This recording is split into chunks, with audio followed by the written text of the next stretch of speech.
L'albinisme vient du mot déjà albinos, donc je peux le définir comme étant une personne qui a une absence de pigmentation sur la peau, les yeux et les cheveux.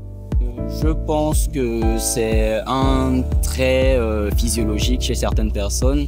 En l'occurrence, je crois que ça affecte le teint. Et puis, après, je ne sais pas si je dois qualifier ça de maladie ou pas.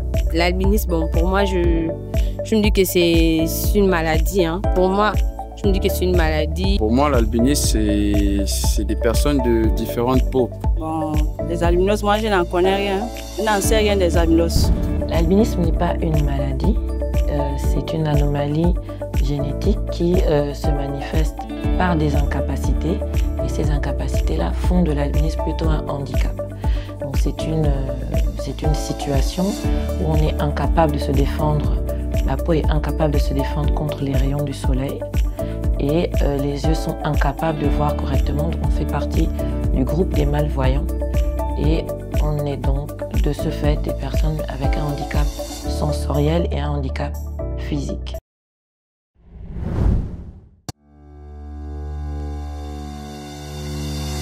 Lorsqu'on voit derrière un albinos, c'est que ça c'est un albinos. Il n'y a pas une différence qu'on peut dire que non, comment on fait pour reconnaître un albinos. L'albinos n'est pas différent d'un blanc. Les cheveux sont un peu plus blonds que les cheveux qui quittent du noir au blanc.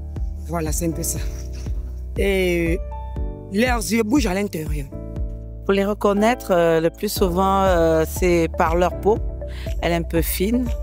Et puis, ils ont souvent un regard qui bouge beaucoup. Ils ont des yeux roux, je veux dire. Bon, la couleur, tout le monde connaît la couleur des albinos. Bon, les cheveux aussi, ils ont une chevelure particulière. C'est grâce à son teint très blanc, avec des cheveux aussi très blancs comme sa peau et avec ses yeux qui ne cessent de bouger de part et d'autre. Par sa couleur de peau, par la couleur de ses yeux. Voilà, parce qu'il y a d'autres qui ont ce teint-là, mais qui ont quand même des yeux quand même assez bien, mais par les yeux surtout. Les albinos se reconnaissent assez facilement. La peau est blanche, des fois carrément laiteuse. Elle peut être beige dans certains types. Les poils aussi sont très clairs, les cheveux sont clairs. Les yeux en général ne sont pas normaux. C'est des yeux clairs, des yeux qui bougent aussi et qui voient mal. Donc ça, c'est un pack en fait. Le fait de manquer de couleur, c'est un pack qui fait que on a de couleurs nulle part, ni blond, ni etc. Et c'est vrai qu'en fonction des types, ça va donner des choses différentes, mais c'est assez facile à reconnaître sur peau foncée, parce que là, les enfants sont très différents des parents. Mais chez les personnes, les blancs, des fois, c'est plus difficile à reconnaître. Et là, il y a des tests génétiques qui permettent de reconnaître l'albinisme.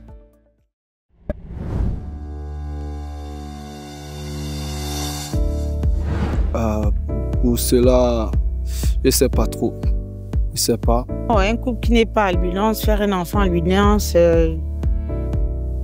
aucune idée, je ne sais pas. Je ne sais pas pourquoi, mais je pense que c'est dans les gènes.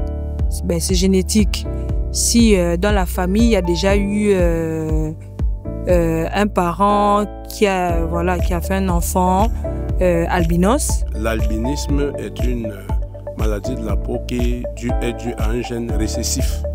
Et par conséquent, ça peut sauter certaines générations. Vous pouvez avoir un grand-père qui est enfant, parmi ses enfants, il n'y a pas d'albinos. Et plus tard maintenant, l'un des petits-fils ou des petites-filles est albinos. Même si le père n'est pas noir, forcément, dans la lignée du père ou de la mère, il pouvait avoir, je sais pas, le grand-père ou l'arrière-grand-père qui a souffert de cette maladie-là.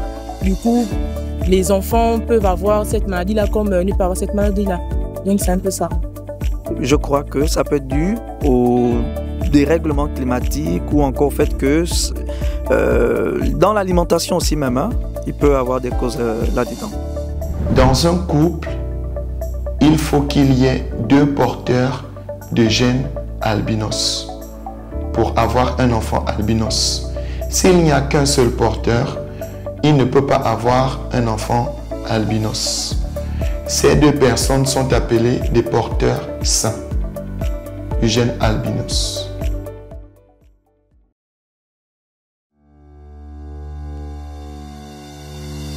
J'ai déjà appris avec un albinos. Il faut dire que ce sont des personnes très intelligentes, mais beaucoup rejetées à cause de la couleur de leur peau. J'ai fréquenté avec 2 Le plus souvent, c'est pas tous qui sont très bien traités. Mais sinon, c'est des personnes qui sont très gentilles, très calmes. Des personnes qu'on ne doit pas provoquer beaucoup parce qu'ils sont aussi très nerveux. Mais sinon, ils sont beaucoup négligés, beaucoup maltraités à cause de la différence de peau, quoi. Bon, généralement, les albinos ont toujours été un sujet de moquerie. Ici au Gabon, je peux dire ici au Gabon, quand tu es un albinos, on te regarde toujours de travers. Souvent, il y a beaucoup de signes de discrimination. Souvent, oui. En milieu scolaire, j'ai pas connu d'albinos. C'était une amie à ma sœur. Et elle nous avait raconté son vécu, que c'était pas facile. Elle était rejetée, vraiment maltraitée par les autres, à l'école, même dans le quartier, c'était compliqué. On avait un albinos dans notre classe qui était pourtant très intelligent, mais quand il avait des mauvaises notes, on se profitait pour l'embêter un peu et l'appeler le faux blanc. Je peux dire qu'ils sont marginalisés. Par exemple, j'étais dans un lycée, j'étais en première et il y avait une fille qui était dans une première, elle était en première B, c'était une albinos et elle a eu à s'exprimer en classe lorsque le prof a posé la question. Il s'avère qu'un autre élève s'est levé et a dit que toi, espèce de race bâtard, de quoi parles-tu? Il y a aussi bien sûr l'aspect de la différence. Quand on est tout blanc au milieu des autres, facilement on est identifié et indexé. L'enfant albinos dans une salle de classe, c'est toute une attraction parfois négative. Il est affublé de tous les noms d'oiseaux, Indondo, cheveux de feu. Moi on m'appelait Rahan par exemple. Bon après, parfois les gens peuvent mal le prendre, surtout quand on le vit du 1er janvier au 31 décembre. C'est assez difficile de supporter ça pendant les 9 mois de cours. Donc il y a ce rapport-là qui parfois gêne l'enfant albinos. Et quand il s'oriente vers le premier responsable qui est le professeur, qui est l'enseignant, et que cet enseignant n'est pas réceptif à cette alerte, ça peut causer des problèmes, même d'ordre psychologique.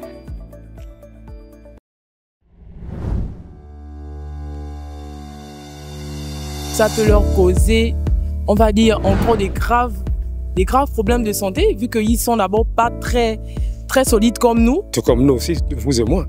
Le soleil n'est pas souvent bien. Il y a de quoi même se mettre un chapeau pour se protéger contre le soleil. Combien eux, déjà, où les pigments de leur peau n'est pas aussi fort que nous qui sommes noirs. Oui, parce que généralement, les albinos, ils ont une peau très sensible déjà, pour commencer. Ils sont très sensibles et avec la brûlure du soleil ici au Gabon, forcément, ils vont rougir à la minute. Et les rayons du soleil affectent leur peau. Ça peut les rendre malades. Les albinos protègent leur peau du soleil. Je sais pas. Oui, parce que étant donné que leur peau n'a pas assez de mélanine, les rayons du soleil causent plus de dégâts chez les albinos que chez les gens qui ont la peau mélanisée. Nous nous protégeons du soleil parce que le soleil est très dangereux pour tous les albinos. Lorsqu'un albinos est en contact avec le soleil, il prend des coups de soleil, donc des rougeurs, et ce qui entraîne souvent des brûlures à haut degré et souvent des gros boutons. Lorsque ces brûlures se font ou ces coups de soleil se font en permanence, à la longue, il finit par attraper le cancer de la peau, ce qui serait très fatal pour ce dernier-là.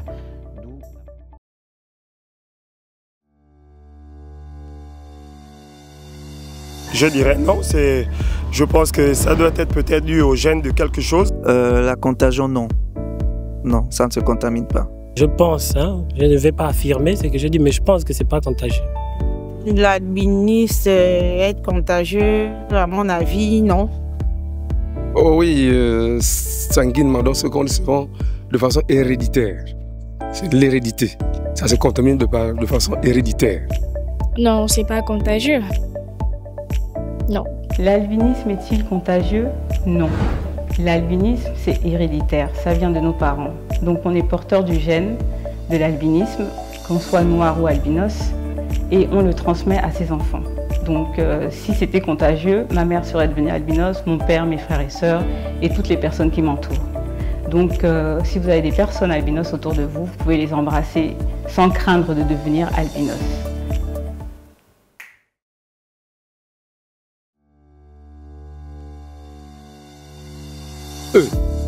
Soit un tel cancer de la peau, c'est peut-être parce qu'il n'y a pas de traitement.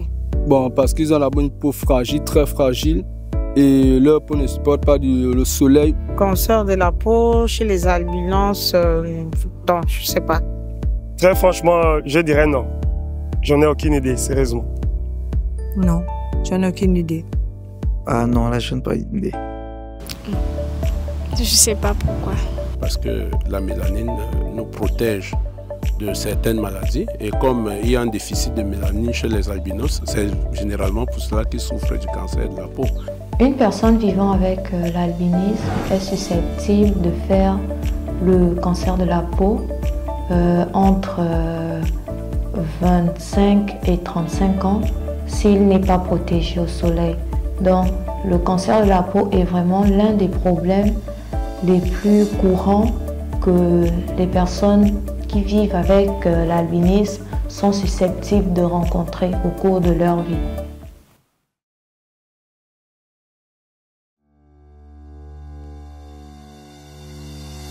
Sur leur peau, nous remarquons souvent des petites taches. Des petites taches, soit elles sont blanches, soit elles sont, on va dire, marron un peu pâles. Ils ont des petits boutons, et surtout de couleur rouge. Des petits points, des petites taches jaunes, un peu jaunâtres, la peau parfois un peu plus ridée pour certains. Des taches noires ou marron, ou encore des boutons. Oui, le plus souvent, il y en a qui ont des taches rouges, il y en a qui ont des taches noires. Donc c'est ça. On remarque souvent des petites taches noires sur leur peau. Puisque notre organisme est conditionné à sécréter de la mélanine chaque fois que nous sommes exposés au soleil, nous, les personnes albinos n'ayant pas de mélanine, nous fabriquons une qui est cancéreuse. Et cette mélanine-là, parfois vous allez voir par exemple les albinos avec les taches de rousseur sur la peau. C'est dû au fait que ces personnes-là s'exposent au soleil et ils sont plus sensibles. Donc plus ces personnes-là vont s'exposer, plus ces taches-là vont se développer sur leur peau.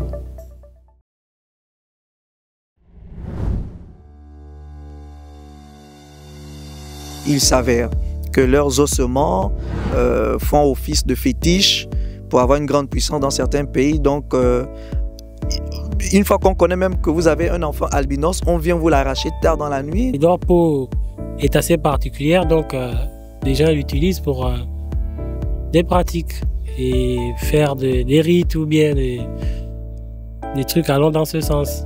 Disparaître dans les cercueils, le tombeau. Oh oui, on en a entendu. Un peu comme dans les émissions les aventures mystérieuses sur Africa No. 1, Africa numéro 1. Ça c'est possible. On a entendu, mais on n'a pas encore vu. Bon, personnellement, je n'ai pas encore vu comment ils disparaissent. J'ai lu ça avant, quand j'étais au lycée. Et dans le roman, ça disait que les albinos, non seulement ils ne vivaient pas longtemps, et on prenait souvent leur placenta, aller enterrer sous des bananiers pour faire des rituels avec. Beaucoup de gens racontent qu'avec eux, on peut faire beaucoup de choses. On peut féticher avec un albinos. Si tu as une femme albinos, toutes les choses vont marcher et tout. Bon, pour moi, c'est pas une histoire entendue, c'est un vécu. Un grand frère à moi qui sortait avec une albinos. Le fait qu'il lui a brisé le cœur, il y a beaucoup de choses qui n'ont pu fonctionner dans sa vie à cause de cela, quoi. Parce que après cela, sa grand-mère lui avait fait part que les albinos, ça ne doit pas les faire pleurer. C'est des personnes très sensibles que quand ils aiment une fois et quand ils coulent des larmes, c'est pas bon. Être albinos, c'est juste le fait de ne pas avoir de mélanine dans notre corps, dans nos yeux, dans nos cheveux, dans notre organisme, quoi. Et celui qui m'amuse le plus, c'est celui qui dit que les albinos, quand ils meurent, disparaissent. Bon, c'est totalement faux. J'ai assisté à un décès d'un albinos, je l'ai bien vu dans son cercueil et on l'a enterré. Donc, les histoires, l'albinos disparaît quand il meurt, c'est faux. On n'est pas des génies, si on était des génies, on ne serait pas fait de chair et de sang. J'aurais entendu qu'on soigne le sida, mais sinon, si ce n'était que ça, il n'y aurait plus aucun malade à l'infectiologie. Des personnes qui ont l'habitude de dire que lorsqu'ils prennent nos cheveux, et c'est ce qui m'était arrivé étant petit, bien sûr, lorsqu'ils prennent nos cheveux, ils vont faire des médicaments pour avoir de la richesse. Bon, jusqu'ici, moi-même, j'ai mes cheveux et je n'ai jamais été riche comme on veut le prétendre. Il faut arrêter de véhiculer des fausses informations et surtout de nous stigmatiser. On est là et on va y rester. On est des êtres de Dieu, comme toute personne, et la seule différence, c'est qu'on a une couleur de peau différente, c'est tout. Arrêtez plutôt de faire des mythes autour des albinos parce que c'est totalement faux. Vous allez faire du mal psychologiquement à des personnes qui veulent vivre, qui veulent s'en sortir, qui ont besoin d'être aimées autour d'eux et de s'insérer dans la société.